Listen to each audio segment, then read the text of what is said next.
Welcome, everyone. Know Your Game Podcast. I'm excited. We have another special guest today, Devin LaPlume from All Systems Go. Devin, how you doing? Good, man. Happy to be here. Thanks for having me. Wonderful. Now, a lot of you watching this are somewhat familiar with Devin, especially if you attended our conference in Vegas earlier this year. We had great feedback on what Devin presented. We didn't quite have the turnout we were hoping for.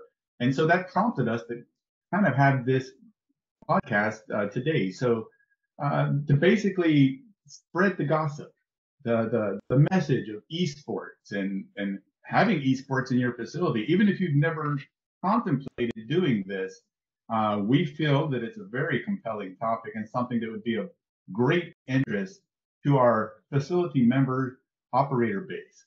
So Devin, before we get into that, could you give us just a quick intro, who you are, what you do, a little bit about All Systems Go, and what got you into this? Yeah. So, just first, what the company is. So it's All Systems Go Enterprises is the main company. It's the umbrella, and then under that, we started additional companies. So we have ASG, the facility. That's our home base. Our first facility that we opened in Worcester, that's Central Massachusetts. We opened that 2 years now. We just hit our 2-year mark a couple weeks ago. Very happy about that. So we own and operate that facility. We're interested in moving forward and operating facilities for other companies, if not opening up additional locations. And then we started ASG Connect, which is a recruitment platform that helps high school students get scholarships for esports to go to college, which is very helpful. And our third company is ASG Consulting, which you can see the sign kind of over my shoulder here. It's not lit up. I'm waiting on a dimmer to come in for it. It's too bright. But ASG Consulting, we do a plethora of different things, whether that's helping college esports programs grow, build facilities, that managing facility side of thing kind of bleeds over into this, and also contracts, whether that's licensing deals for partnerships and sponsorships for these programs, or even sports companies and these facilities is kind of where those conversations have gone. Great. And now the term, of course, today's primary term is esports. Now, I have a background in esports only because I've been interested in that for decades now. But for someone who's maybe never taken part in any sort of esports, what is the best way to describe that? I mean, what is esports? Yeah, well, so first, I think people always want to do, it's got to be clear, the esports, right, is capital E in sports, and it's all one word. People now want to do the capital E with a dash. Yeah. The all lowercase. It's a capital E. And I don't even think there's some semblance in the industry. People are still debating that. So, but what is esports? It's just competitive gaming. And I think too often people are trying to compare it to sports and size it up against sports, but it's not traditional sports. It's different, right? This is video games.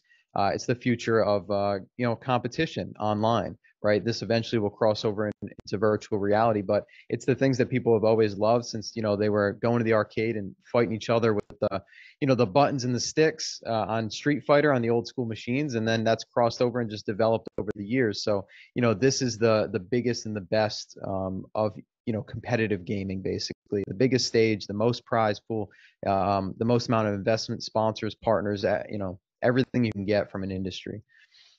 Sure. And the esports industry, I think a lot of people are aware of this, has been a very fast growing industry, and not just here in the Western hemisphere, but across the planet, Southeast Asia, etc., Europe as well. And so have the competitiveness has risen to meet that demand and interest. Now, you mentioned earlier college students getting scholarships to esports. What exactly is that? Yeah, that's the hot wave right now. And just to touch on the growth too, esports has had a tremendous growth, and especially like you mentioned over in Asia. I think here in America, it's been a slow process. And I think because of the quick growth and the easy adoption in Asia and across areas of Europe, that a lot of companies and groups in America really want to, try and mimic that the best they can, and almost want to tell the same story as if it is spreading and developing as quickly in America as it was over there, but it's not. It's been a slow burn in the United States, and it really needs to continue to be built up. But as far as the colleges, yeah, I think the trend right now amongst a lot of college programs that have chosen to embrace esports, and again, they're doing that for um, I think another method of recruitment, right? It's another tool for them to get, higher enrollment, hit those numbers. So they're leaning into esports for those reasons, which sometimes isn't the best. And a lot of them are, using obviously scholarship as a tool, as a bargaining chip with these students to convince them to come to their program, right? It's almost like just a way to close the deal. But it's good for the industry as a whole because companies like mine, I can actually build revenue streams or services off of the back of that. So helping facilitate something that I think for the greater good is better for the industry. But right now it's a bit murky with I think a lot of schools maybe not being as clear as they should be about the dollar amount of scholarship, right? They like to say come play video games at school for free or get a ride to play. A lot of times you're getting a small amount. The scholarships aren't that large at all, and a lot of schools say they offer it, but they couple it with like room and board and a couple other things. So Sure. it's still a murky area, but it'll work itself out. All right. And before we go too much deeper into that, let's go back to you a little bit. Like, what got you into this space, in this industry? Do you yourself have an esports background or a tech background? I mean, how did you get into all of this? Yeah, so I didn't. I mean, I do now. So I've been in the industry for about 6 years, but when I first got into it, I was just like everybody else, grew up playing video games. I have older brothers, so was always competitive playing, Mortal Kombat, stuff like that, right? And eventually crossed over into things like Fortnite, Rocket League. But it was actually my business partner, Amber Beck. She's our CMO of the company. She actually came to me years back, 6+ years ago. I was in college. She was in college. I was at URI. I was getting a degree in fashion, designing footwear. And I thought that was my path. I really like drawing. I'm artistic. And so I thought that was where I was going to go. And she approached me with the opportunity and the idea, and just planting that in my head. We just never we never let it go. Started working on it, looking things up, learning, traveling, developing a business plan, and then eventually, you're pitching it in front of investors, and fast forward, here we are. Well, obviously, there's been a demand for it based on your success so far and your expansion and growth for your company and those three pillars you mentioned earlier. So now I'm going to kind of switch gears a little bit because as we promoted you leading up to our conference, we've had people approach us just asking questions, even post-conference, about your talk and those who missed your talk. And most of that came from our facility managers and operators who are always looking out for the next best or big thing that they can incorporate into their indoor sports facilities. Now, obviously they were always thinking physical sports, soccer, basketball, pickleball, and some of the other newish sports that are gaining popularity. But most of them have never even considered opening up or, offering space in their facility for people to come in and play video games. So what would you say to those skeptics who might be like, all right, well, number one, what kind of environment would I have to have for adults, not just teenagers, but adults, or, to get off the couch or off the sofa, get away from the kids a little bit? Like, what sort of amenities would I have to have in my facility to at least get started? Yeah. All right. So a lot there. That was a lot of different ways. Sorry, I kind of no. hit you with a big one. So I think first, you're right. I mean, they are skeptical and they have good reason to be skeptical. If I'm a sports facility owner, operator, I'm absolutely skeptical of the esports space, but I'm skeptical with intrigue because there is something happening, but it's not clear what way it's going to go yet, right? I think there's a lot of proving to be done within the industry of, is this here to stay? I believe it is. That's why I'm in it. But I think on their side, there is a lot of concern. So, as far as, I guess adding this into their facility, and I mean, like I said, there's so many different ways to take this. What do you want me to hit on first? Well, let's talk about initial costs, because one of the questions that I've personally been asked by those facility operators is like, what sort of initial investment, ballpark figure, could I expect to have going into this? Let's say how many PCs, should I have gaming Yeah. chairs and all that stuff? Well, I mean, I wouldn't even want to talk about money first, right? Because if I was to talk to a facility owner about it, and I've talked to some of them now, especially coming to your conference, money is last, right? It's like, I think the most important thing is there a good strategy for this to work in your space? And that's the problem, right? Like a lot of these, and I've talked to some of the facility owners, unfortunately, that kind of did jump to how much is it for me, because there's so much intrigue, and this goes back to years ago with investors in the space of esports as a whole, where there's so much intrigue and excitement in a new industry. I mean, look at VR right now. I think everyone's trying to throw some money there. Or what's the other hot thing right now everyone's throwing money at? I mean, it was crypto just a year ago, like new ways and new coins for crypto. And there's always something that people, oh, it's AI right now, right? All the chat GPT and things. Everyone wants to throw money at that right now. So esports was that a few years ago, and sports facility operators, rightfully so, like I said, are intrigued. But I would put money aside, and I think it's about strategy. And some of the facility owners, operators I've talked to, they've actually gone ahead and already made this investment. And like I said, they jumped to how much does it cost? How can I put this into my facility? And then when they pulled that trigger and they didn't have an actual plan for it, they're stuck basically holding the bag, right? They have a facility and they don't exactly know why they have it. They basically have a glorified computer lab inside a sports complex and no one goes there. And that's not shocking to me. I think if you said that to anyone from an outside perspective, it makes a lot of sense. They'd say, hey, why the hell are you putting a bunch of computers in a place where kids come to play sports? So, and what's so crazy about this moment in the industry and the sports industry and this whole intersection of these two, which I think there is a place for the two to intersect, is that it hasn't been done yet and it hasn't been done right. So we're actually at a moment where I don't think anyone has the answer or even the template. A lot of times if you build a new business model, you can go out and look for that blueprint and then model your business after that and improve upon it, right? Where it's, I would challenge someone to go out and find me a sports complex that has a booming, successful esports facility inside. It probably doesn't exist. So the intersection has to be somewhere between where this industry is lacking, and that's the development of skills and talents, coaching, and a pipeline through high school into college esports, into potentially the professional scene, or more popular is a career, in the esports industry, tech, broadcasting, commentary industry. So I know this is long-winded, but going back, what I've told some of these facility operators is to have a plan, and through that plan, there needs to be streaming capabilities, commentary, broadcast. That's a big part of esports, and it's a big part of opportunity for the students and the children, kids that you have involved in actually learning additional skills that is outside of gaming. That's so much of what esports is the bubble around it that actually makes it a product worth anything.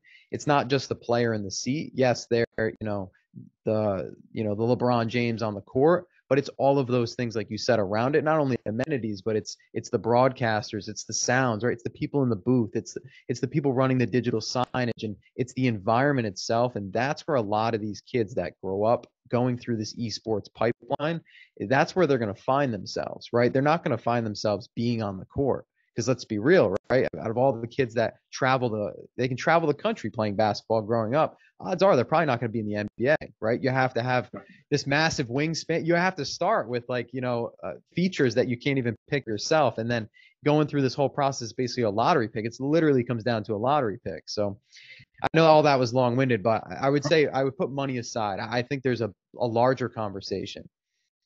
Okay. And then kind of extending on that, would let's say a facility operator, would they need to hire like specific people outside of the commentators, which you kind of mentioned, or people with specific skill sets or expertise? Because again, a concern that was voiced to us was that, do I need to hire an IT person? Do I need to hire, this or that? And based on your experience, what sort of skill sets or expertise are needed in terms of manpower to get something like this going? Put the IT on hold, not your biggest concern, because they're not going to.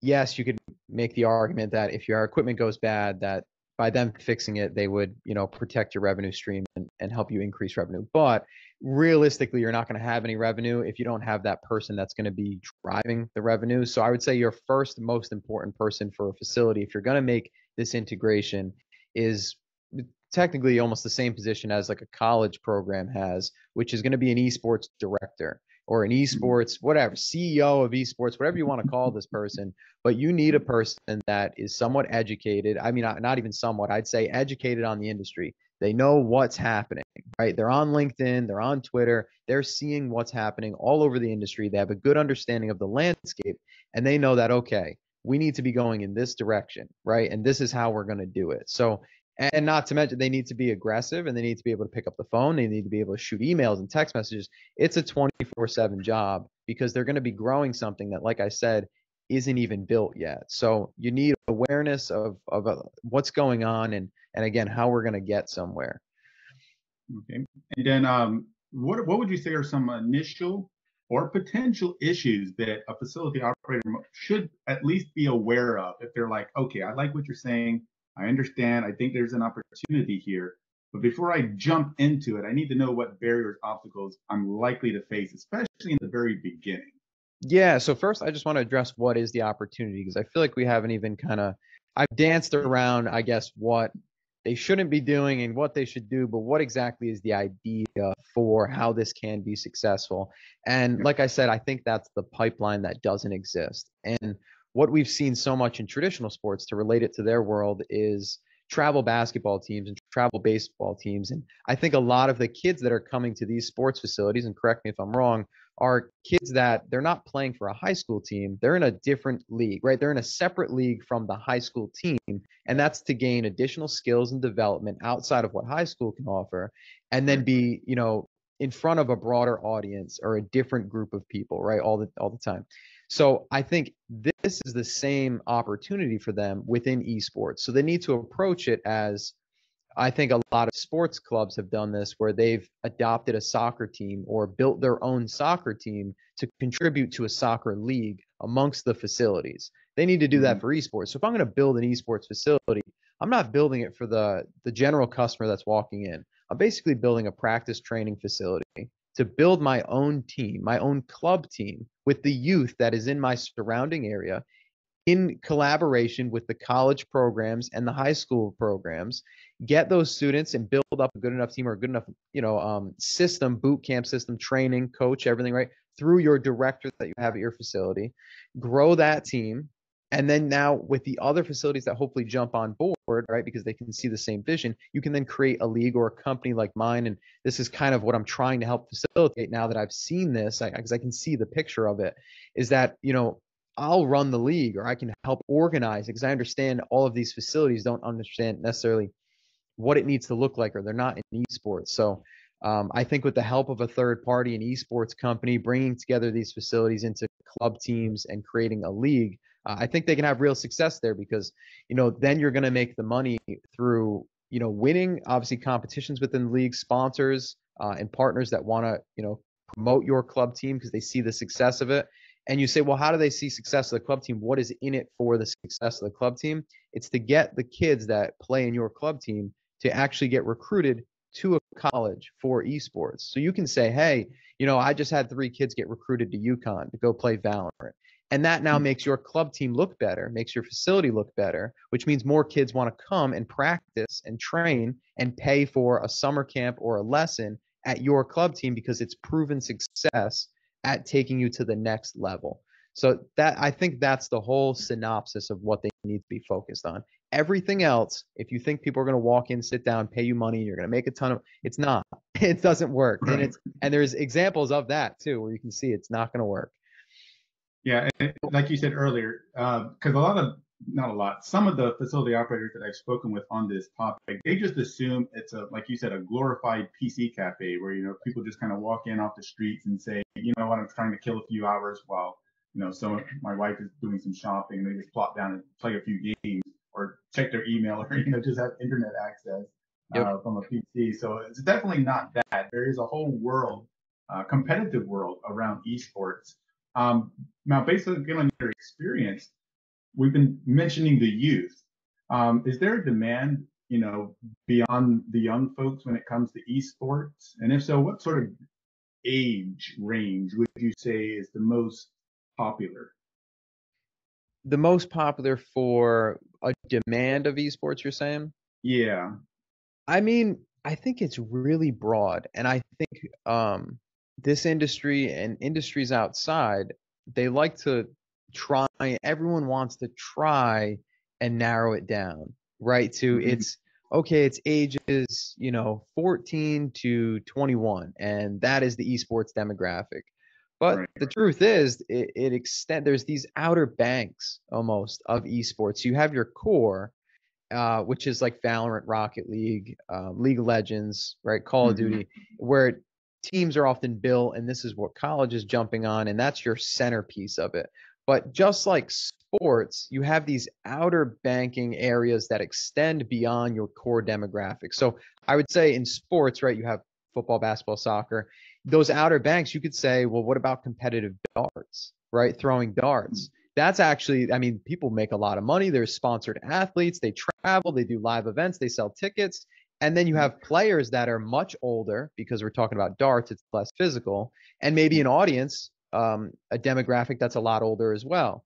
So I think just like sports realized, esports will have to realize the same thing. We're not catering to one specific group of people. You're catering to everybody and anybody in all of these different, I guess, like I said, the focal point, the outer banks. So to cross that over into esports, like your outer sides of maybe the older demographic is like I mentioned earlier, the guys who grew up, or even the women, right, that grew up playing Street Fighter in the arcades. Well, Street Fighter 6 just came out, and that's on all the latest consoles and on PC.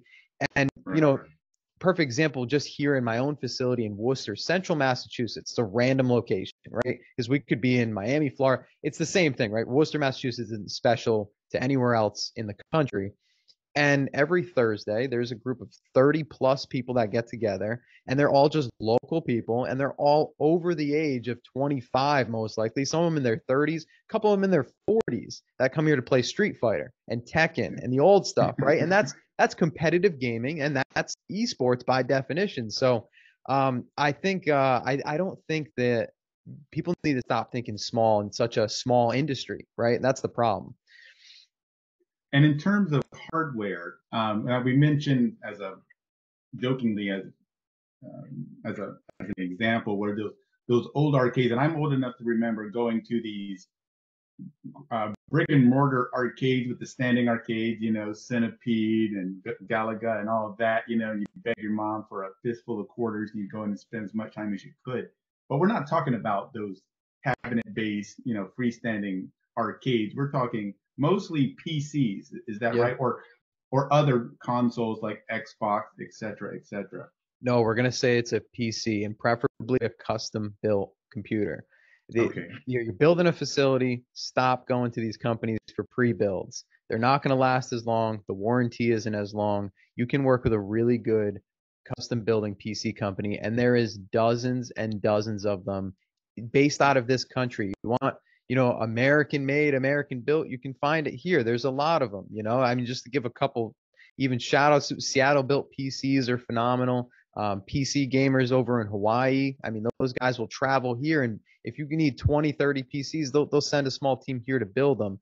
And the benefit to that as well is that these companies not only are supporting smaller businesses, you're not buying from a Dell or the big box companies, right? You're getting from a small team that has an expertise in something. They're going to put their time and effort into it. They're going to give you a really good product. They're going to warranty a lot of times. I can't speak for all, even the companies I mentioned. I don't know what their warranties are, but some of them that I work with, like Comp Ready, for example, if these guys take your computer and they have a hand in building it, and then a lot of times there's overclocking they can do, so they can take your benchmarks and they can raise all those. They can make your PC perform a hell of a lot better with specs that might not even be as good as what you would buy for a pre-build.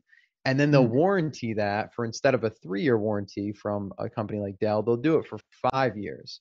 And these are young people a lot of times, right? That are aggressive, hungry entrepreneurs that are there for you when you need the assistance. So I've worked with the other companies, right? Like an Omen, or you're not going to really get these people on the phone as often as you'd like. You're going to end up, if you buy, honestly, you can take it from someone like me. I did build our PCs for this facility, but I still, 4 years ago when I bought them, or 3 years ago, I still obviously didn't know as much as I do now. Still learning every day, right? And I paid a company, they custom built them. It wasn't a custom building company, it was a part selling company. So they just had an add-on service.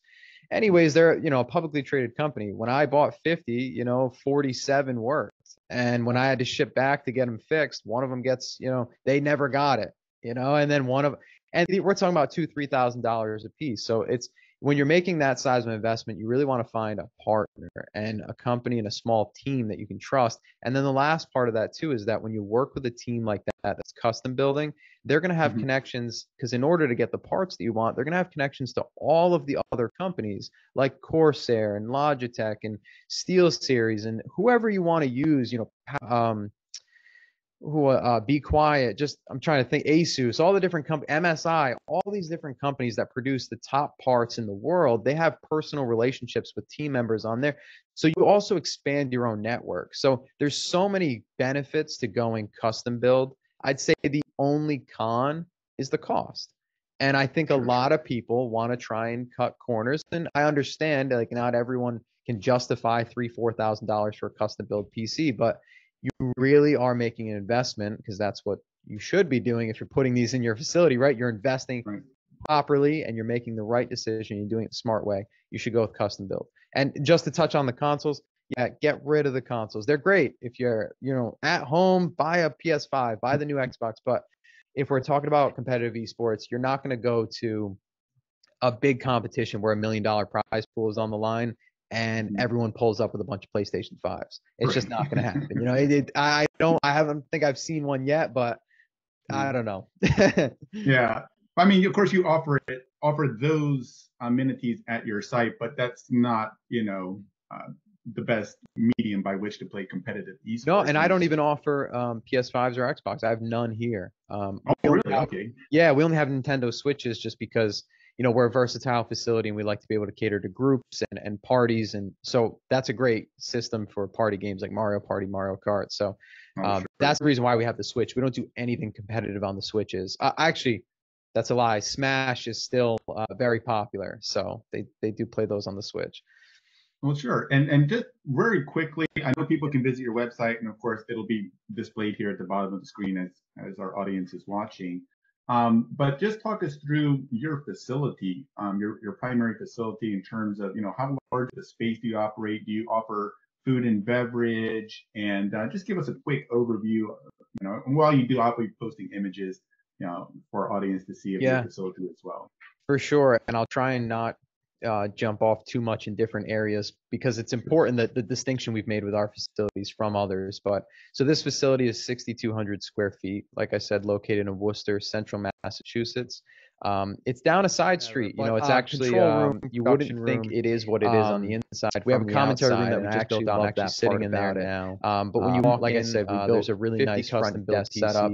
We have full service bar, so we do have the amenities. You walk full service bar, 20 by 8 foot LED wall. We have a kitchen where we have professional lighting. We hired, and the amenities around it obviously are we have revenue drivers, and a lot of people love to ask, especially from the sports facility industry, because there's a whole pickleball thing that went down, right? And I think we kind of talked about this before.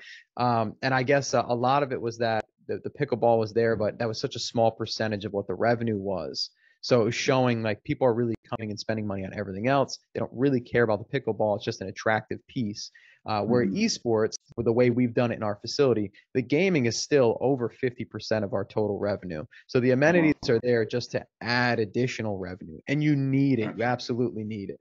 But just to cap it off, the thing that we've done, I mean, we've done so many different things, and I think your traditional facilities in the United States have done, but it's really being able to cater to everybody, all different times of the day and all different types of events, and not locking yourself into one thing, and definitely not trying to rest on the fact that we can unlock the door every day, and that, people from, like you said, will walk in off the street and want to sit down and kill a couple hours. You have to do a lot of different things, work with a lot of companies, work with a lot of programs.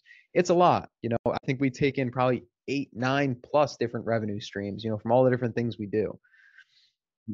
Well, then, my next to last question is, and you kind of touched upon it just a moment ago, is peak hours. Like if if a facility operator decided to push through with this, what are the the peak influx of people coming in to play esports? Is there a specific time of days? Is it like after school in the evening or other times? Yeah, so I guess going back to earlier and just explaining what the whole, I guess, concept is for sports facility owners, it's so different than what I've done here in Worcester and what other facilities like Balance Patch in Boston, what they've been successful to do. They have different peak hours than I do.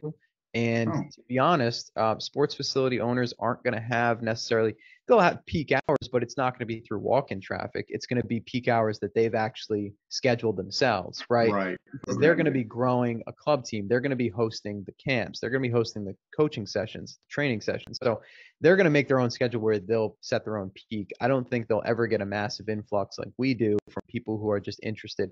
We've done such a good job on even social media and marketing, and we've brought in influencers and content creators, and we've really grown our Instagram and TikTok. And, we've gone viral on TikTok, I think 2 or 3 times now. Like those things really do matter for what is a local business, right?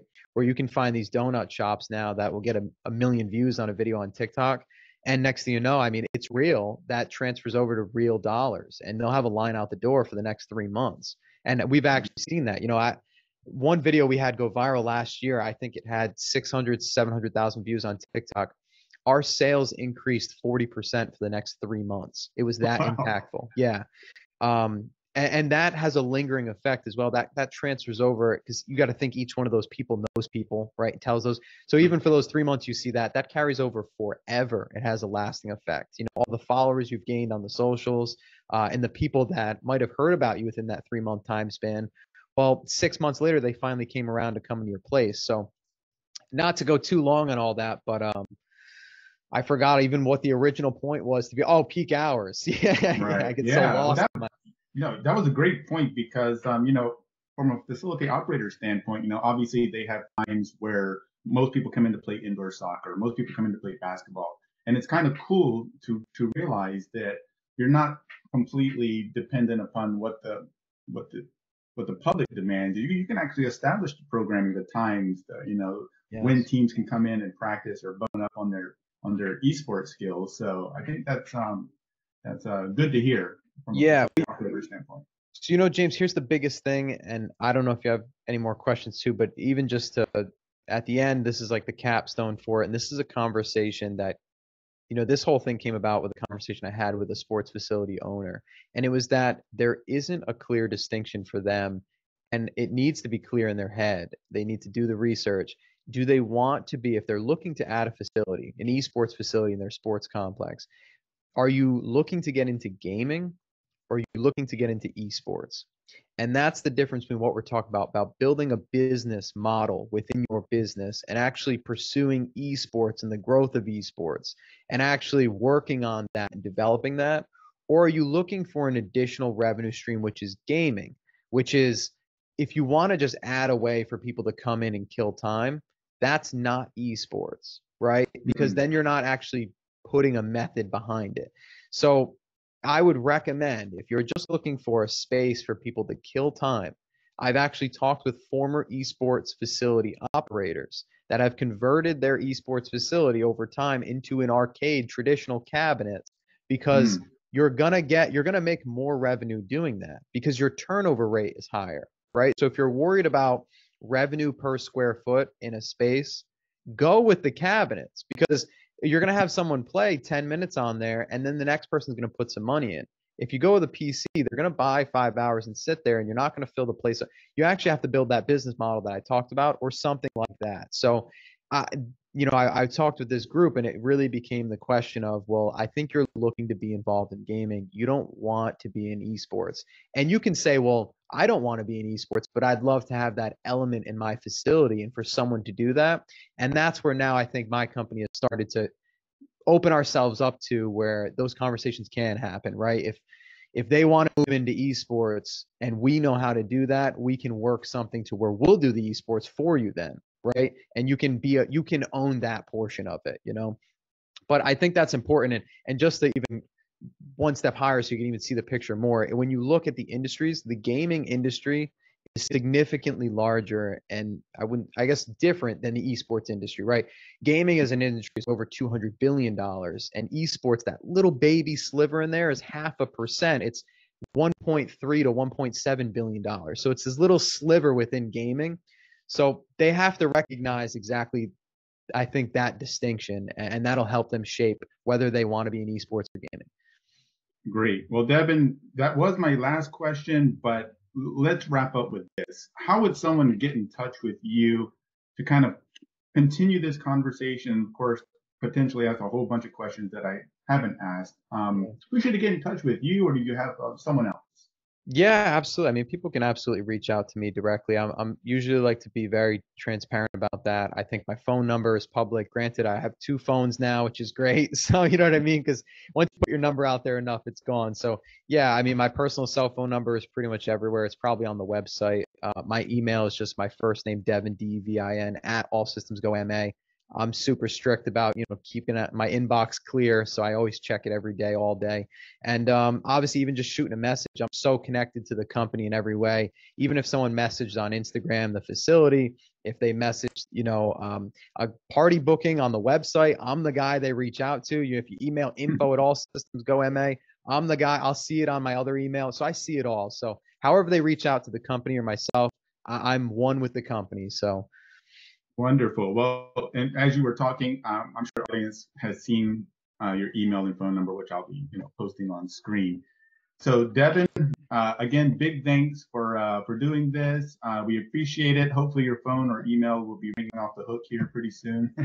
Cool. Yeah. I guess 50-50 on that one. Yeah. We shall see. But I found it to be very informative, and for our audience, if you want to find out more, of course, reach out to Devin, especially, make sure to take advantage of his expertise in his consultancy business to help potentially get you guys started in this space. It's been really exciting to have you, Devin. Again, big thanks. And until our next podcast, everyone, take care. See you then. Cool. Thanks, man.